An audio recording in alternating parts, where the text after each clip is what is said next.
Joseph Tekura manages this supermarket in Abuja. He says the business has to contend with multiple taxes. We normally pay our taxes and our taxes are up to date. But we have these local authorities who always work in here to ask for, from different agencies who work in here to ask for some ridiculous payments. We have them, they ask for food handling, radio, television, signage, and what have you.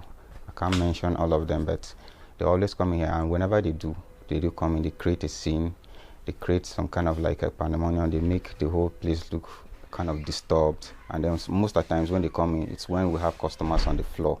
So it disturbs the business in some way, and then the customers, some may leave. The government says multiple taxes are being collected across the country, but most of it has not been effective in generating revenue.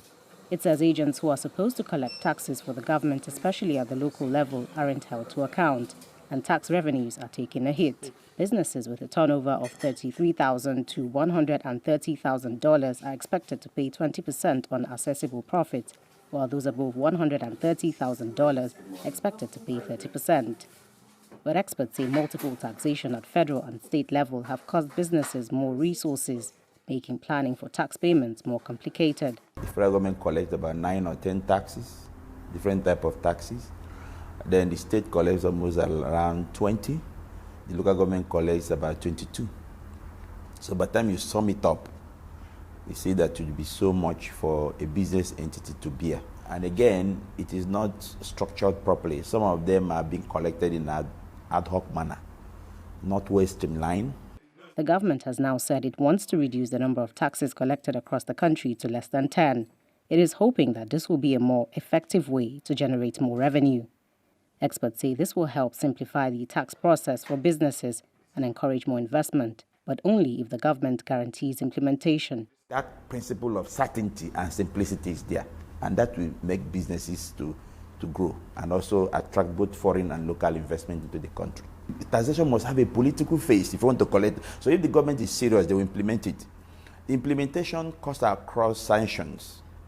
In a country where you don't sanction people, people will not take you serious. So implementation must be there. And in most countries, you no longer collect tax manually, you collect it digitally. In July, President Bola Tinubu inaugurated the Presidential Committee on Fiscal Policy and Tax Reforms.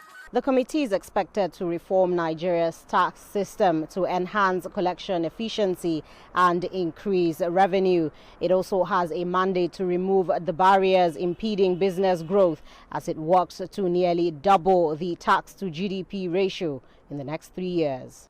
Businesses like Joseph say they are looking forward to a more harmonized tax system to run smoothly. Ajak Mangut, CGTN, Abuja.